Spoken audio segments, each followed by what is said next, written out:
Hello everyone, only electrical में आपका स्वागत है। आज के इस वीडियो में हम 2 पॉइंट स्टार्टर के बारे में जानेंगे। इस वीडियो में हम 3 पॉइंट को कवर करने जा रहे हैं। पहला जो है वो हमें स्टार्टर की ज़रूरत क्यों है। दूसरा है कि जो 2 पॉइंट स्टार्टर है वो किस तरह से वर्क करता है।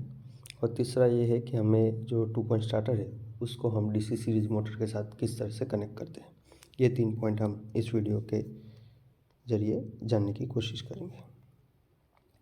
तो सबसे पहले हमें स्टार्टर की ज़रूरत क्यों है। तो जब भी हम डीसी मोटर को सप्लाई के साथ कनेक्ट करते हैं तो उस वक्त मोटर में से हाई करंट फ्लो होता है। स्टार्टिंग में जो करंट होता है वो हाई होता है। इसकी वजह से मोटर का जो वाइंडिंग हो वो डैमेज हो सकता है। तो मोटर के वाइंडिंग को प्रोटेक्ट करने के लिए हमें स्टार्टर की ज़रूरत है। तो बेसिकली हम स्टार्टर में क्या करते हैं कि स्टार्टर में हम जो रजिस्टर होता है उसका यूज़ करते हैं। रजिस्टर जो होता है उसे हम मोटर की जो वाइंडिंग होती है उसके साथ कनेक्ट कर लेते हैं। उसकी वजह से क्या होता है कि जब भी कोई करंट मोटर की वाइंडिंग में से फ्लो करेगा तो वो पहले रजिस्टर के थ्रू रजिस्टर में फ्लो होगा, उसके बाद मोटर की वाइंडिंग में फ्लो होगा। उससे क्या होगा कि मोटर की वाइंडिंग में जो करंट जा रहा है वो कम हो जाएगा और मोटर की जो वाइंडिंग है वो प्रोटेक्ट हो जाएगी। तो बेसिकली हम ये कह सकते हैं कि स्टार्टर हम मोटर की वाइंडिंग को प्रोटेक्ट करने के लिए यूज़ करते हैं, या तो हम ये भी कह सकते हैं कि मोटर को प्रोटेक्ट करने के लिए हाई करंट से हम स्टार्टर का यूज़ करते हैं। तो अभी आप जो स्क्रीन पे देख रहे हैं वो 2 पॉइंट स्टार्टर है। 2 पॉइंट स्टार्टर में 2 पॉइंट स्टार्टर इसलिए कहा जाता है क्योंकि उसमें 2 पॉइंट होते हैं। एक होता है एल पॉइंट और एक होता है ए पॉइंट। एल फॉर लाइन और ए फॉर आर्मेचर का। और इसमें हम ये जो रजिस्टर देख रहे हैं यहाँ, ये सब रजिस्टर है। ये रजिस्टर है जो हम मोटर के साथ जोड़ रहे हैं। ये जो है ये हमारा प्लंजर है। यहाँ हमारी स्प्रिंग रहती है। यहाँ एक कॉइल रहती है जिसे हम एनवीसी कॉइल बोलते हैं। एनवीसी कॉइल मतलब नो वोल्टेज कॉइल। और यहाँ एक कॉइल होती है जिसे हम यहाँ इसे हम बोलते हैं overload relay coil, OLC, overload release coil.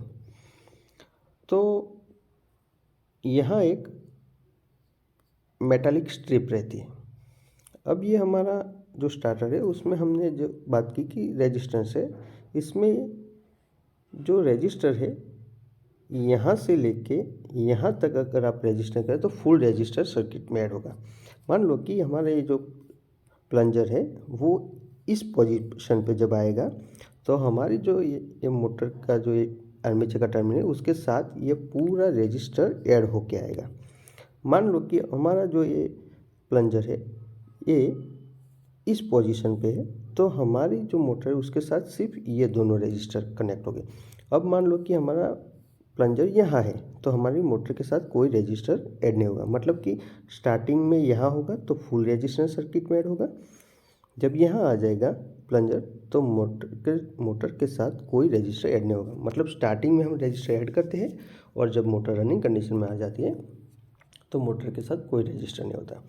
ऐसा करने का कारण यही है कि हमें सिर्फ स्टार्टिंग में करंट को लिमिट करना है।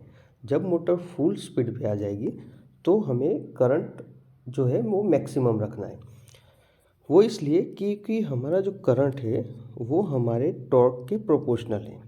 अगर हम मोटर में से स्टार्टिंग मोटर के साथ जो रजिस्टर है, जो एक्सटर्नल रजिस्टर है, ये अगर हम मोटर के स्टार्टिंग से लेके एंड तक मोटर के साथ कनेक्ट रखेंगे तो हमारी मोटर में जो करंट है वो स्टार्टिंग से लेके एंड तक मिनिमम करंट ही फ्लो होगा।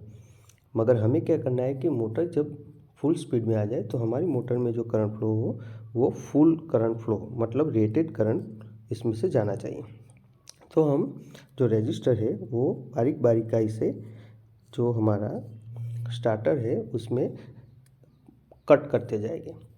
तो इस तरह का है हमारा कनेक्शन होता है। अब हम रजिस्टर, ये जो हमारा स्टार्टर है उसमें जो रजिस्टर यूज़ किया है एक्सटर्नल रजिस्टर, उसका हमारे मोटर पे स्टार्टिंग पे, रनिंग पे और फुल स्पीड पे क्या इफ़ेक्ट आएगा वो हम 3 केस देख लेते हैं। कि मान लो कि केस 1 है, जब हमारी मोटर जो है वो स्टार्टिंग मतलब अभी हमारी मोटर रन नहीं हो रही, तो उस टाइम हमारी मोटर की स्पीड क्या होगी? 0 होगी।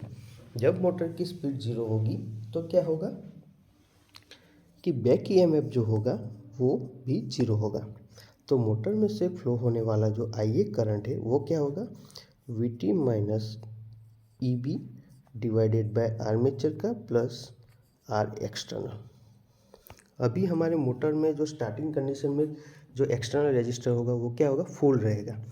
तो ये जो एक्सटर्नल रेजिस्टर है वो क्या होगा? मैक्सिमम होगा। और स्टार्टिंग में बैक ईएमएफ ये क्या होगा? 0 होगा। तो एक्सटर्नल रेजिस्टर डिनोमिनेटर में है तो एक्सटर्नल रेजिस्टर की वैल्यू फुल मैक्सिमम रहेगी। तो हमारा जो ये करंट है, आर्मेचर का जो करंट है वो क्या रहेगा कि विद इन लिमिट रहेगा, क्योंकि ये ज़्यादा होगा और ये 0 होगा। इसकी वजह से क्या होगा कि हमारा आर्मेचर का जो करंट है वो क्या होगा? विद इन लिमिट रहेगा स्टार्टिंग में, जब मोटर 0 स्पीड पे हो। अब केस 2 लेते हैं जिसमें मोटर कुछ स्पीड अटेन कर लेता है। तो उस वक्त हमारा जो बैक ईएमएफ होगा वो बैक ईएमएफ कुछ बन चुका होगा, ईबी की कुछ वैल्यू मिल चुकी होगी। और जब मोटर स्पीड पकड़ लेता है तो उस वक्त हमारा एक्सटर्नल रजिस्टर कुछ हमने सर्किट में से रिमूव कर दिया होगा। मतलब हमारा जो आर एक्सटर्नल है वो हमने क्या किया होगा? डिक्रीज किया होगा। तो उस वक्त हमारा आर्मेचर का करंट जो होगा वो क्या होगा? R A plus R external. अब हमारे सर्किट में आर एक्सटर्नल वैल्यू की वैल्यू डिक्रीज हो चुकी है और बैक ईएमएफ बढ़ गया है। मतलब कि एक टर्म हमारा डिक्रीज हो रहा है और एक टर्म हमारा इंक्रीज हो रहा है। इसकी वजह से क्या होगा कि हमारा जो आर्मेचर का करंट है वो अब भी क्या होगा? विद इन अ लिमिट रहेगा, क्योंकि एक चीज़ बढ़ रही है तो सामने दूसरी चीज़ जो है वो क्या हो रही है? मिनिमम हो रही है। इसकी वजह से क्या होगा कि हमारा जो आर्मेचर का करंट है वो भी अब भी क्या रहेगा कि विद इन अ लिमिट रहेगा। अब हम केस 3 जो देख लेते हैं कि केस 3 में क्या होगा कि हमारी मोटर ने एन रेटेड स्पीड, जो उसकी रेटेड स्पीड है वो अचीव कर ली होगी। तो बैक ईएमएफ जो बना होगा वो भी क्या होगा? मैक्सिमम हो जाएगा। और आर एक्सटर्नल जो होगा वो सर्किट में से पूरा कट आउट हो चुका होगा, मतलब 0 हो चुका होगा। तो अब हमारा आर्मेचर का करंट है वो क्या होगा? V minus E B divided by R A होगा। मतलब कि अब हमारा आर्मेचर का करंट है वो ज़्यादा होगा। तो जब मोटर फुल स्पीड में होगी तो हमें यही चाहिए था कि मोटर जब स्टार्टिंग में हो तो आर्मेचर का जो करंट है वो विद इन अ लिमिट रहे, और जब मोटर फुल स्पीड में आ जाए तो हमारा जो आर्मेचर का करंट है वो मैक्सिमम हो जाए। तो ये चीज़ हम स्टार्टर के थ्रू अचीव कर सकते हैं। इसलिए हम डीसी मोटर को स्टार्ट करने के लिए क्या करते हैं? स्टार्टर का यूज़ करते हैं। ठीक है, ये हमारा 2 पॉइंट स्टार्टर है। 2 पॉइंट स्टार्टर में ये जो सब है, यहाँ हम जो देख रहे हैं ये सब, ये हमारे स्टड है। ये स्टड के बीच में क्या लगा होता है? रजिस्टर लगा होता है। स्टड है वो ब्रास मेटल के बने होते हैं और जो रजिस्टर है वो यूरेका के वायर लगे होते हैं। यहाँ हमारा ये प्लंजर है। इस प्लंजर के साथ यहाँ हमारी एक स्प्रिंग जुड़ी होती है। ये हमारी एनवीसी कॉइल है। ये हमारे लाइन का टर्मिनल है और ये हमारा आर्मेचर का टर्मिनल है। ये हमारी एक बायमेटालिक स्ट्रिक है, इसके साथ यहाँ एक ओवरलोड रिलीज कॉइल है। तो कुल मिला के हमें इस हैंडल को क्या करना है? धीरे धीरे करके इस स्टड्स पे गुजार के यहाँ तक लाना है। यहाँ तक जब हम लाएंगे तो इसमें से फ्लो होने वाले करंट की वजह से ये जो कॉइल है एनवीसी कॉइल, ये क्या हो जाएगी? एनर्जाइज हो जाएगी। और ये जो आयरन, सॉफ्ट आयरन का पीस है उसके वो इस हमारी जो एनवीसी कॉइल है इसके साथ अटैच हो जाएगा।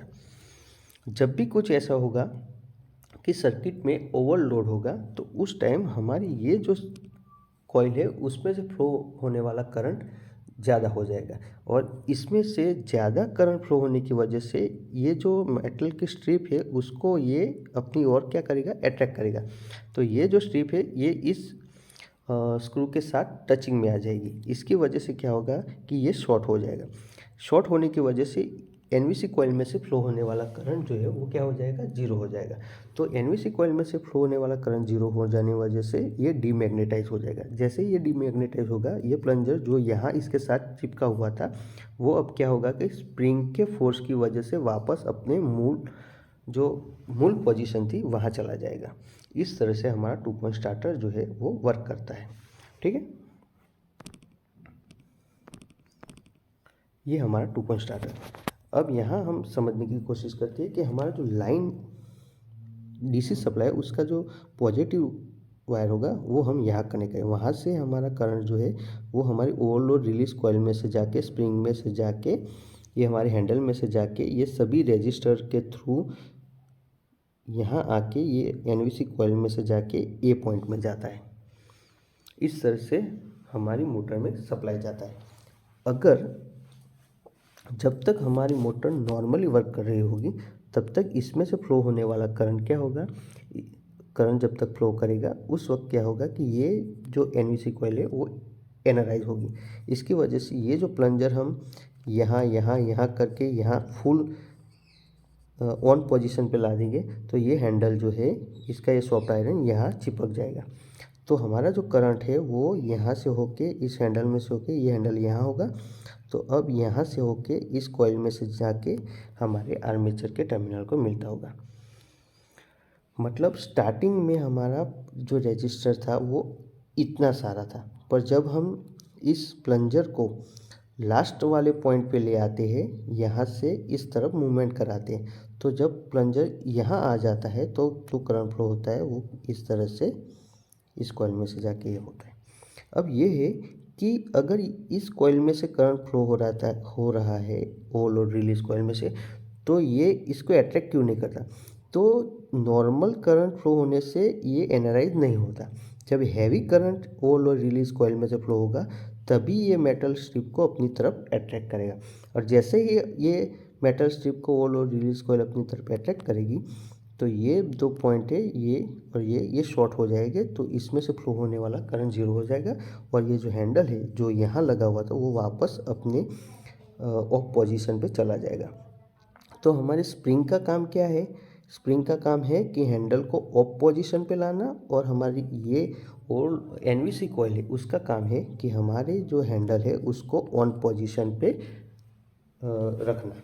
ये 2 काम हमारे एनवीसी कॉइल और स्प्रिंग के हैं। और जो ओवरलोड रिलीज कॉइल है वो कब ऑपरेट होगा, तो हैवी करंट जब मोटर पे कोई लोड पड़ेगा और हैवी करंट फ्लो होगा तो उस टाइम ये हमारी जो ओवरलोड रिलीज कॉइल है वो ऑपरेट होगी। ठीक है, तो हमने 2 पॉइंट कवर कर लिए कि हमें स्टार्टर की ज़रूरत क्यों है और हमारा जो 2 पॉइंट स्टार्टर है वो किस तरह से वर्किंग करता है। अब जो हमें देखना है वो हमें देखना है कि हमारी जो डीसी सीरीज मोटर है उसको हम 2 पॉइंट स्टार्टर के साथ किस तरह से कनेक्ट करते हैं, तो ये भी हम देख लेते हैं।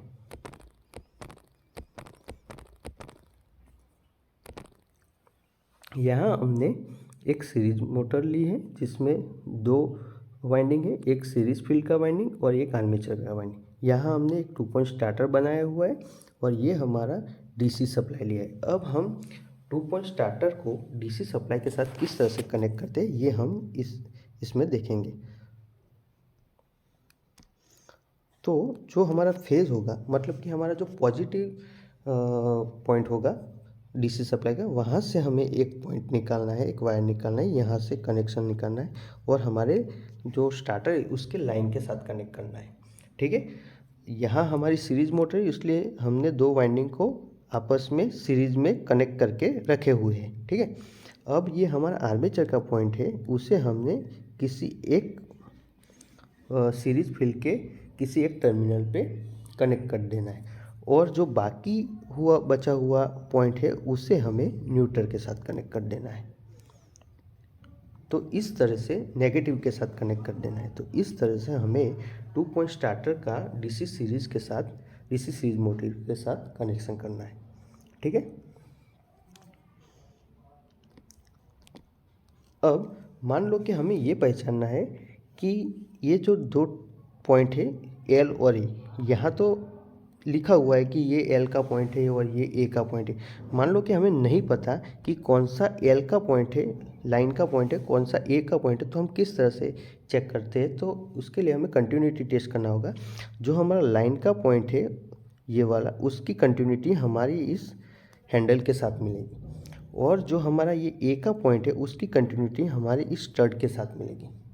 तो इस तरह से कंटिन्यूटी टेस्ट करके हम ये चेक कर सकते हैं कि कौन सा लाइन का पॉइंट है और कौन सा आर्मेचर का पॉइंट है। उसी तरह हम सीरीज मोटर के दो वाइंडिंग होते हैं, जिसमें ये हमारा फील्ड का वाइंडिंग है और आर्मेचर का वाइंडिंग है। तो कौन सा आर्मेचर का है और कौन सा फील्ड का है वो चेक करने के लिए क्या करेंगे, जो हमारा आर्मेचर का वाइंडिंग होगा उसकी कंटिन्यूटी हमारे जो डीसी सीरीज मोटर होते हैं उसके जो कार्बन ब्रश होते हैं उसके साथ मिलेगी। इससे हम पता कर सकते हैं कि ये हमारा आर्मेचर का है और दूसरा वाला हमारा फील्ड का टर्मिनल है। आई होप आपको इस वीडियो में कोई प्रॉब्लम नहीं होगा समझने में।